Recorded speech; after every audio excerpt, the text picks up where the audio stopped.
जम्मू कश्मीर के अंदर जितने भी डेली वेजर्स हैं, जितने भी कैजुअल लेबर है, जितने भी नीड बेस्ड एम्प्लॉयज हैं या नीड बेस्ड वर्कर हैं, जितने भी हेल्पर्स हैं या फिर जितने भी आशा वर्कर्स हैं या फिर जितने भी आंगनबाड़ी वर्कर्स हैं, जिस जिस विभाग के अंदर भी ये काम कर रहे हैं, उन सभी डिपार्टमेंटों को दिशा निर्देश आए हैं विभाग की तरफ से, सिविल सचिवालय की तरफ से यानी कि सिविल सेक्रेटरीट की तरफ से, और ब्यौरा मांगा गया है यानी कि डाटाबेस मांगा गया है इन सभी अधिकारियों का। एक आदेश मेरे पास है, ये government of Jammu and Kashmir, labour and employment department, civil secretariat Jammu और श्रीनगर, दोनों विभागों द्वारा ये आदेश है। इसमें अर्जेंट लिखा हुआ आदेश के ऊपर, और इसमें सब्जेक्ट है budgetary implementation of onboarding unorganised work force on EPFO ESIC who are working in the government department, यानी कि जो गवर्नमेंट डिपार्टमेंट के अंदर काम कर रहे हैं वो लोग जो अनऑर्गेनाइज्ड वर्क फोर्स है, यानी कि जो लोग परमानेंट नहीं है, उन सब का डाटाबेस जो है वो सरकार मांग रही है। इसमें ये कहा है कि फॉर ईपीएफ एम्प्लॉय जो है वो 12% देगा और एम्प्लॉयर जो है वो भी 12% जो है वो शेयर देगा। वही ईसीआईसी की बात करें, इसमें एम्प्लॉय जो है वो शेयर करेगा 0.75% और वही एम्प्लॉयर जो है 3.25% जो है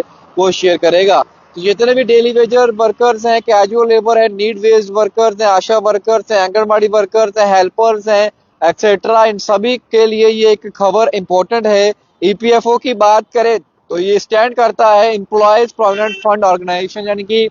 एक ऐसा ऑर्गेनाइजेशन है, जब आप रिटायर होते हैं किसी प्राइवेट ऑर्गेनाइजेशन में काम कर रहे होते हैं तो आपके पास एक हैंडसम अमाउंट जो है आपके रिटायरमेंट पर जो है वो देता है, क्योंकि आपने हर महीने तनख्वाह में से अपने कुछ ना कुछ अमाउंट जो है इस ईपीएफओ के अंदर डाला होता है। इसमें जिस ऑर्गेनाइजेशन के साथ आप काम करते हैं वो ऑर्गेनाइजेशन भी कुछ पैसा डालती है और आपकी तनख्वाह में से भी कुछ अमाउंट जो है वो कटकर उसके खाते में चला जाता है। इसे ईपीएफओ कहते हैं। वही ईएसआईसी की बात करें, इसे एम्प्लॉय स्टेट इंश्योरेंस कॉर्पोरेशन कहती है, और ये एक स्टैट्यूटरी कॉर्पोरेशन है जो एडमिनिस्टर करती है एम्प्लॉय स्टेट कॉर्पोरेशन स्कीम को, और ये सोशल सिक्योरिटी स्कीम है और ये बेनिफिट आपको देती है like health insurance, disability benefit या फिर एंड मोर टू एम्प्लॉय, जैसे कि डेथ किसी को आती है उस केस में भी फैमिली का जो नॉमिनी होता है उसको जो है पैसा जो है वो दिया जाता है। ये दोनों ऑर्गेनाइजेशन की अगर बात करें तो दोनों जो है एम्प्लॉय के पैरोल जो है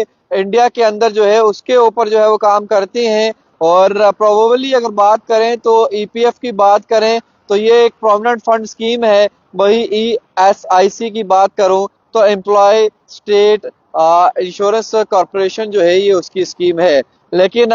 सरकार अब सभी विभागों के अंदर कार्यरत डेली वेजर्स हो, कैजुअल लेबर हो, नीड बेस्ड वर्कर हो, आशा वर्कर हो, आंगनबाड़ी वर्कर्स हो, हेल्पर्स हो, इन सभी के कर्मचारी भविष्य निधि संगठन यानी कि ईपीएफओ और वही कर्मचारी राज्य बीमा निगम यानी कि ईएसआईसी के दायरे में लाने की दिशा की तरफ कदम उठा रही है। इसके तहत इन श्रमिकों के सामाजिक सुरक्षा लाभ देने के लिए प्रत्येक विभाग से उनके वेतन और बजटीय जरूरतों की जानकारी मांगी गई है। मुख्य सचिव कार्यालय की ओर से सभी प्रशासनिक सचिवों को निर्देश दिए गए हैं कि वे अपने अपने विभागों में कार्यरत इन असंगठित श्रमिकों की संख्या, उनके मासिक वेतन और नियम अनुसार दे नियोक्ता अंशदान यानी कि ईपीएफ और ईएसआईसी का विवरण 21 दिनों के भीतर भीतर उपलब्ध करवाएं। यानी कि 21 दिन के भीतर जब ये आदेश निकाला गया उसके भीतर भीतर जो है लोगों को जो है वो देना है। ये 7/4 को आदेश निकला था, तो आप देख सकते हैं कि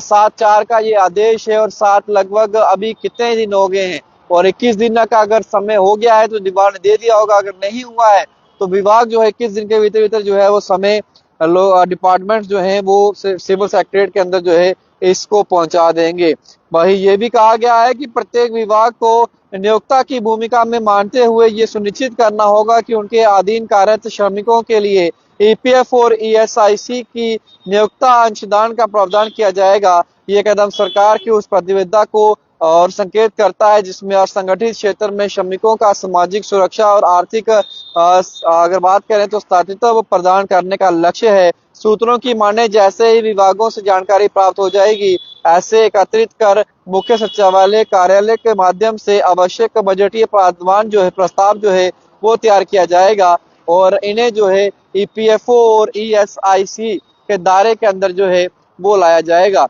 तो ये एक बड़ी अपडेट है। जिस तरीके से जितने भी डेली वेजर्स हैं, जितने भी कैजुअल लेबर है, जितने भी नीड बेस्ड वर्कर हैं, जितने भी आशा वर्कर हैं, आंगनवाड़ी वर्कर्स या फिर हेल्पर्स हैं, उन सबको ये कहा गया है सरकार द्वारा कि वह आदेश में यही लिखा गया है कि उनका डाटा देना है, यानी कि कितनी तनख्वाह लेते हैं, कब से वो आपके साथ काम कर रहे हैं, क्या क्या उनका कटता है, क्या क्या आप उनके खाते में डालते हैं, कितनी उनकी जॉब हो चुकी है, सभी कुछ जो है वो देना होगा विभाग को, जिसमें सारे लोग आते हैं। अब जब मैं बात कर रहा हूँ डेली वेजर्स की, तो ये हर विभाग का डेली वेजर इसमें शामिल होगा। ये नहीं है कि सिर्फ पीएचई का, हर एक डेली वेजर। कैजुअल लेबर होगा तो वो भी हर एक विभाग का होगा। ऐसे ही आशा वर्कर, आंगनवाड़ी वर्कर्स और बाकी लोग जो हैं, जो असंगठित रूप से काम करें, जो परमानेंट नहीं है, वो सभी लोग इस दायरे के अंदर आएंगे। तो ये जो मैं नाम ले रहा हूँ, खाली ये लोग नहीं है, तो ऐसा मत सोचिएगा कि खाली इन्हीं लोगों को जो है इसमें शामिल करने की और जो है वो बात कही जा रही है। तो जितने भी लोग इस वीडियो को देख रहे हैं, वो लोग अपनी राय कमेंट सेक्शन में जरूर रखिएगा। क्या लगता है, अगर आप लोगों को रेगुलाइजेशन से पहले ईपीएफओ और ईएसआईसी के अंदर डाल दिया जाए, जिसमें आपका प्रोविडेंट फंड कटना शुरू हो जाए और आपको रिटायरमेंट के बाद जो है प्रोविडेंट फंड मिले, वो आपके लिए सही है? या फिर सरकार जो है आपको परमानेंट कर जो है जिस तरीके से बाकी लोगों की पेंशन करती है वैसे आपको डाले, तो वो सही है? राय कमेंट सेक्शन